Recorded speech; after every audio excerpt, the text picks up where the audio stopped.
O nosso papo de hoje é sobre o ETF JEPI. É um ETF de dividendos gerido pelo JP Morgan. Quer saber os detalhes? Fica até o final do vídeo. Fala galera, aqui é o Felipe. Nesse canal a gente fala de investimentos e educação financeira. Se você gostar desse vídeo, considere se inscrever e deixar o seu like. Esse ETF JEPI, ele é um ETF que ele é de gestão ativa, ele é diferente dos outros ETFs. A gente costuma conhecer os ETFs aqui que eu falo aqui no canal, porque eles seguem um índice, então eles são gestão passiva. A gestora só compra as ações e mantém os percentuais seguindo o índice. Só vai mudar ali dentro do ETF alguma ação, alguma coisa, se o índice mudar. Já esse ETF, o JEPI, ele segue aí uma gestão ativa. Significa que a gestora, ela decide a estratégia e ela faz as mudanças de posições dentro do ETF. Ele é muito parecido com um fundo de investimentos. E esse é um ETF que ele tem uma estratégia que ele paga dividendos todo mês, então a gente vai conhecer um pouquinho melhor ele aqui, abrir ele aqui no detalhe. Lembrando que este vídeo não é recomendação de investimentos, é apenas um estudo pessoal. Então abri aqui a página do JP Morgan, que é a página que fala desse ETF, né? O nome dele é JP Morgan Equity Premium Income. Então ele é o ticker, a sigla dele é JEPI. Ele tem uma taxa de administração de 0,35%.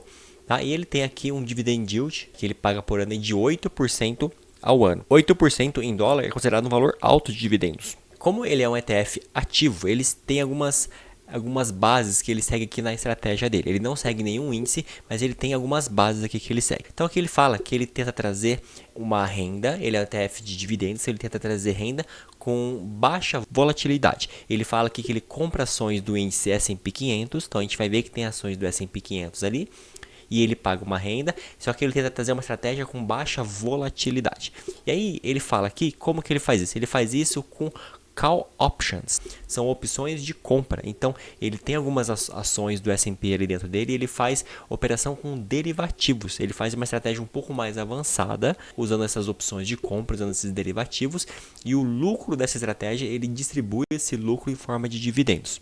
Esse é um ponto importante sobre esse ETF que você precisa saber. Então, se a gente for olhar aqui como que é o portfólio aqui, ele tem 130 ações. O índice S&P 500 tem 500, ele só tem 130. Então, ele faz uma seleção de dentro do índice dessas 130 ações e através dessas 130 ele vai fazendo essas operações de opções, de compra de opções, e aí o lucro que ele tem, ele distribui em forma de dividendos. Quais são as maiores posições? Ele até que ele é bem diversificado dentro das 130. Então ele vai ter Amazon, Mastercard, Meta, a ServiceNow, Nvidia, entre outras aqui. Se a gente for olhar aqui a exposição por setores desse ETF, a gente pode perceber que o setor de tecnologia ele só tem 14%.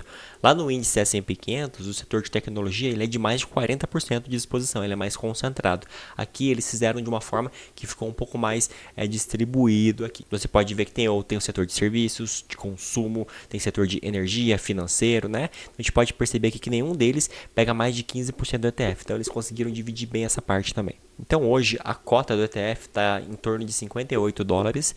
E aí se a gente for olhar aqui desde o começo, esse ETF ele foi negociado, começou a ser negociado lá na pandemia.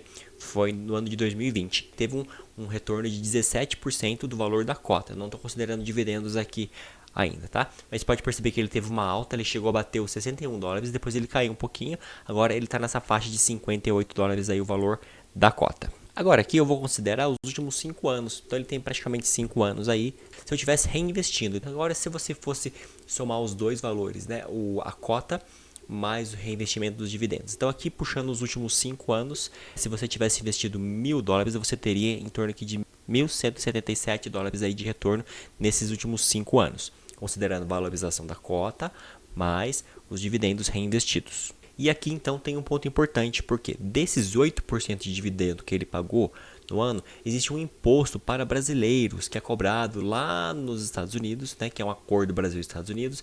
Então existe um imposto que já é retido na fonte, lá na corretora americana, que é de 30%. Então, na verdade, esses 8% é menos, né? O retorno que ele traz é menos.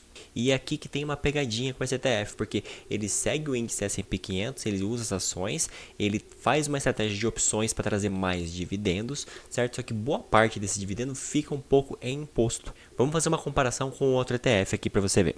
Aqui o ETF VO, que é um ETF que segue o índice S&P 500. O dividend yield dele é apenas 2%, ele pagou menos dividendo.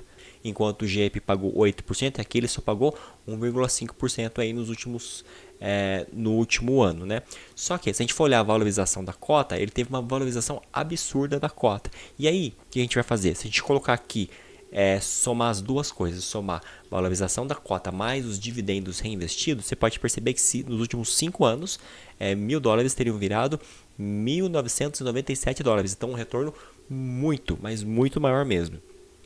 Então aqui que está a pegadinha desse ETF. Ele segue o índice S&P 500. Se você for olhar ali, ele tem as ações ali dentro. Ele faz essa estratégia de opções para trazer dividendo, para dar o retorno para você em forma de dividendo. Mas quando você somar a valorização da cota mais os dividendos, você vê que o retorno assim não foi tão grande comparado a um ETF do S&P 500 mesmo, tipo o VOO. Então aqui é uma terceira comparação. Eu estou usando a comparação agora com o ETF SCHD, que é um ETF específico de dividendos. Ele não segue o índice S&P 500, ele segue um índice específico para dividendos.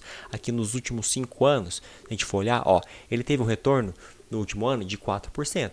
O dividendo dele é menor do que o GEP. Só que se a gente for olhar aqui, valorização da cota mais reinvestimento dos dividendos, a gente pode perceber que nos últimos 5 anos, $1.000 teriam virado $1.693. Então é um valor maior que o GEP ainda. Então o GEP ele tem essa pegadinha. Ele traz todo o retorno para você nos dividendos, mas você não tem o retorno na valorização da cota. Se eu fosse colocar esse ETF GEP dentro de uma carteira, como que eu faria? Eu tenho essa carteira aqui do canal, que eu tenho 50% que é a parte de ações, eu escolho um ETF de ações. Eu tenho aqui uma parte de 20% que seria um ETF de renda fixa e 30% eu coloquei outras estratégias, que daí você ficaria livre para escolher. Você pode escolher outras estratégias através de ETF ou você pode ir lá mesmo e comprar as ações, os REITs e tudo mais, tá?